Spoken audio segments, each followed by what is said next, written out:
Oke, assalamualaikum warahmatullahi wabarakatuh. Saya Friza. Di sini saya akan membacakan makalah tentang kebebasan berekspresi dan sosial media yang disusun oleh Yudi Trisnawa dan Ramdan Dwiansah Yusuf. Materi pembicaraan kita adalah yang pertama, menjelaskan isu yang ditimbulkan oleh meningkatnya penggunaan internet sebagai alat untuk kebebasan berekspresi. Yang kedua, menjelaskan berbagai cara di mana kemudahan dan anonymity di mana para pengguna internet berkomunikasi dapat menimbulkan persoalan bagi masyarakat yang secara berlawan dari kekuatan oleh cara untuk informasi tersebut.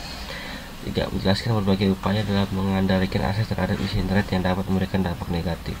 Empat, menjelaskan bagaimana masyarakat menggunakan jaring sosial, mengidentifikasi penggunaan bisnis yang lazim dari jaring sosial.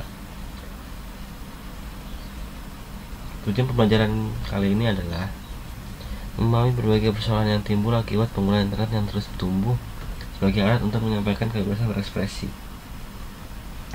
Definisi freedom of expression menurut Universal Declaration of Human Rights, setiap orang berhak atas kebebasan mempunyai dan mengeluarkan pendapat. Dalam hal ini termasuk kebebasan memiliki pendapat tanpa gangguan dan untuk mencari, menerima, dan menyampaikan informasi dan buah pikiran melalui media apa saja dengan tidak memandang batas-batas wilayah. Menurut Undang-Undang 1945 Indonesia Pasal 8 F Amandemen kedua, setiap orang berhak untuk berkomunikasi, memperoleh informasi untuk mengembangkan pribadi dan lingkungan sosialnya, serta berhak untuk mencari, memperoleh, memiliki, menyimpan, mengolah, dan menyampaikan informasi dengan menggunakan segala jenis saluran yang tersedia. Yang ketiga, Undang-Undang HAM, Undang-Undang Nomor 39 Tahun 1999 Pasal 14 dan 32. Pasal 14 yang berbunyi, Pasal 1, setiap orang berhak untuk berkomunikasi dan memperoleh informasi yang diperlukan untuk mengembangkan pribadi dan lingkungan sosialnya. Yang kedua, setiap orang berhak untuk mencari, memperoleh, memiliki, menyimpan, mengolah, dan menyampaikan informasi dengan menggunakan segala jenis sarana yang tersedia.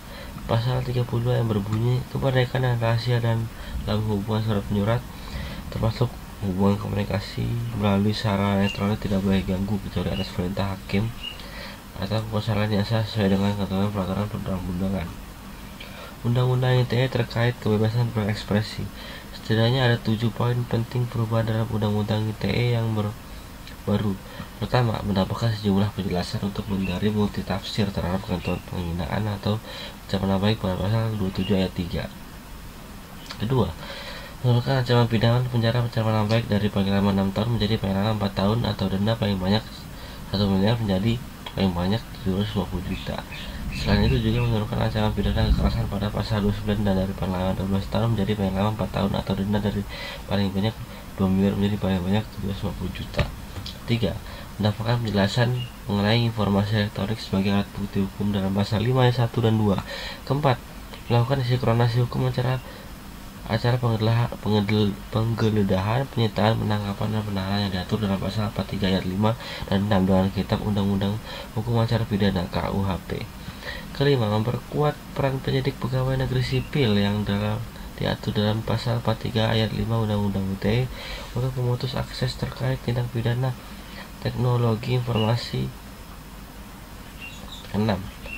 Menambahkan ketentuan right to be forgotten atau hak untuk dilupakan pada pasal 26, yang ini kewajiban menghapus konten yang tidak relevan bagi penyelenggara sistem elektronik berdasarkan penetapan pengadilan.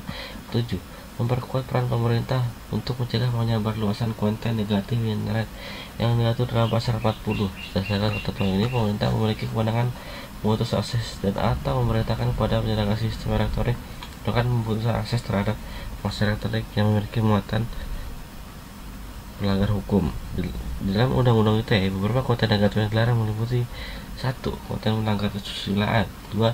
Konten perjudian. 3. Konten yang membuat penghinaan atau pencemaran nama baik. 4. Konten pemerasan atau pengancaman. 5. Konten merugikan konsumen. 6. Konten menyebabkan permusuhan secara. Selama ini keberadaan Undang-Undang ITE selalu dikaitkan dengan kebebasan berekspresi. Beberapa ketentuan dalam Undang-Undang ITE, khususnya pasal 27 ayat 3 yang mengatur tentang penghinaan dan atau pencemaran nama baik, khususnya pasal 27 ayat 3 yang mengatur tentang penghinaan atau pencemaran nama baik, dianggap bertentangan dengan hakikat kebebasan berpendapat yang dijamin dalam pasal 28 Undang-Undang Dasar 1945. Secara umum, baik sebelum direvisi maupun setelah direvisi, pasal 27 ayat 3 Undang-Undang ITE sering dipandang sebagai penyebab orang memilih bungkam atas kondisi sosial politik yang ada di masyarakat karena khawatir dianggap pengenal atau pejabat nama baik. Kebebasan berekspresi di dunia maya. Sexting adalah istilah yang dipegang aktivitas mengirim atau mengunggah foto telanjang maupun setengah bugil atau mengirim pesan teks yang membagikan birahi. Pada penelitian dipublikasikan dalam jurnal pediatris yang disebut remaja yang sexting cenderung lebih aktif secara seksual dan beberapa lebih mungkin terlibat dalam seks beresiko. Sexting diambil dari kata seks dan texting yang secara harfiah berarti mengirimkan pesan yang membangkitkan birahi. Di Indonesia, begitu banyak remaja yang melakukan foto bugil untuk memotivasi pada kekasihnya yang diakibatkan oleh narsisme yang berlebihan, sehingga fenomena foto bugil remaja di Indonesia begitu tersebar luas. Mereka kemudian mengirim fotonya ke teman atau mengunggahnya ke jaring sosial. Bahkan tidak jarang sexting menjadi sebuah kebiasaan. Namun bagi pasangan suami istri saling berkirim pesan singkat yang bersifat membantu kira bermanfaat untuk mengembangkan keharmonisan hubungan di antara keduanya, bahkan bisa menjadi sarana untuk mengajak sama cinta tanpa perlu merasa malu. Ada baiknya jika pesan seksi yang tertinggal di telepon genggam dan komputer dihapus jika tidak lagi dimanfaatkan untuk menjaga jatuhnya informasi di tangan yang salah.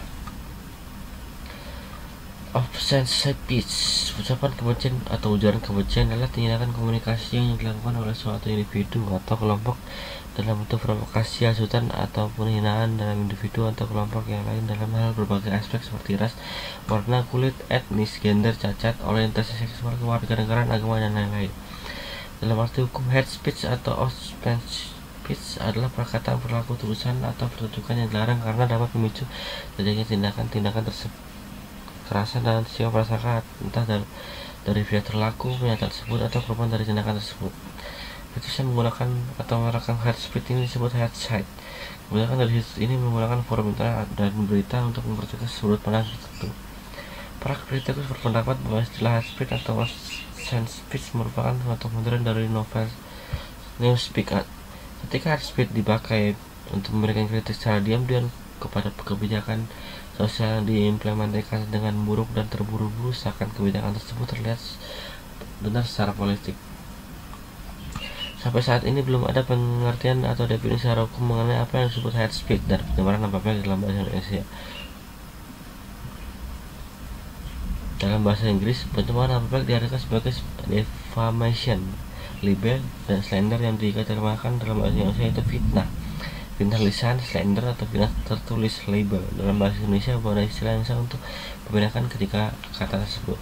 Defamation, fitnah, dergama, atau defamasi yang merupakan komunikasi kepada satu orang atau lebih yang bertujuan untuk memberikan stigma negatif atas suatu peristiwa yang dilakukan oleh pihak lain berdasarkan atas fakta palsu yang dapat mempengaruhi kehormatan, wibawa, atau reputasi seorang. Dengan kata fitnah diserap dari bahasa Arab, pengertian aslinya adalah cobaan atau ujian.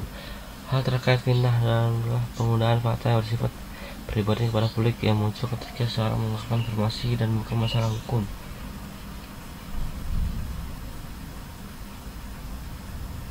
Masalah umum dan hal tersebut bersifat menyerang pribadi yang bersangkutan. Bukan penjelasan palsu terbang ditujukan untuk melindungi kesehatan mental pengusaha menuntut jika dipublikasi bahwa informasi itu palsu, terjadilah kesalahpahaman berupa fitnah. Jika komunikasi itu tidak disalah secara teknis namun menyesatkan, kesalahan berupa jelasan palsu bisa terjadi. Kontrol akses. Banyak warga di Indonesia menganggap undang-undang informasi dan transaksi elektronik mengancam kebebasan berekspresi mereka. Hal itu terbaca dalam laporan survei yang dirilis sejumlah organisasi kebebasan dan aktivis hak digital, yakni SafeNet Indonesia, IGF, dan Pamflet Generasi. Inti dari survei yang simpel, apakah anak muda sudah merasa bebas sama berekspresi? Dan selanjutnya adalah anonymity, proses menyembunyikan identitas seorang yang sebenarnya di internet. Banyak sekali pengguna internet yang tidak mau privasi dan keamanannya terganggu, dengan akhirnya mereka menyembunyikan identitas mereka sebenarnya. Banyak strategi yang digunakan untuk tidak terlihat di jaringan internet. Menurut survei, anonymity paling baik melakukan dengan cara menghapus cookies dan browser history pada akun mereka. Selanjutnya adalah corporate blogging, adalah blog yang diterbitkan dan digunakan oleh organisasi korporasi untuk mencapai tujuan organisasi. Keuntungan dari blog dan posting adalah dan komentar mudah dijangkau dan diikuti karena hosting terpusat dan putus percakapan yang terstruktur secara umum. Pornografi dalam undang-undang informasi undang-undang ITE pun tidak mengenal adanya istilah pornografi, tapi muatan yang melanggar kesusilaan. Penyebaran muatan yang melanggar kesusilaan melalui internet diatur dalam pasal 27 ayat 1 Undang-Undang ITE mengenai perbuatan yang dilarang, yaitu setiap orang dengan sengaja dan tanpa hak mendistribusikan atau mentransmisikan atau membuat dan diakses informasi elektronik dokumen elektronik yang memiliki muatan yang melanggar kesusilaan. Salah etika dalam media sosial. Cyberbullying adalah segala bentuk kekerasan yang dialami anak atau remaja dilakukan teman seusia mereka melalui internet.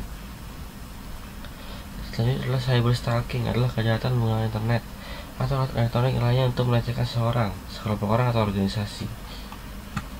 Selanjutnya adalah counterfeit sexual predator. Istilah predator seksual digunakan untuk menggambarkan pengertian yang merendahkan seorang dengan cara mendapatkan atau berusaha dan kontak seksual dengan orang lain secara metaforis sebagai predator. Berikut adalah cara mengenai predator ini adalah sangat perhatian, manipulatif, protektif, dan mengisolasi korban. Uploading of in process media. Dan berikut adalah hal yang tidak pantas diunggah di dunia, yaitu foto yang tidak senonoh, foto yang saat kamu lagi mau, jangan pamer uang, menyebarkan foto aib teman, kontak pribadi, dan sharing hoax news. Kesimpulannya adalah teknologi sudah berkembang dengan pesat. Kita para pengguna pun juga harus bisa berkembang mengikuti perkembangan teknologi. Begitu juga dengan pemikiran dan sikap kita. Dan dalam memanfaatkan teknologi ini, satunya adalah media sosial. Jika dalam menggunakan media sosial buat sebuah postingan yang bermanfaat untuk semua orang, bukan sebaiknya, apalagi sampai menyebarkan berita hoax di media sosial dan atau pencemaran nama baik seseorang, apalagi semua sudah diatur dalam Undang-Undang Informasi Teknologi dan Transmisi Elektronik dan Undang-Undang ITE. Oke, sekian dari saya. Kami mohon maaf. Saya kira Assalamualaikum warahmatullahi wabarakatuh.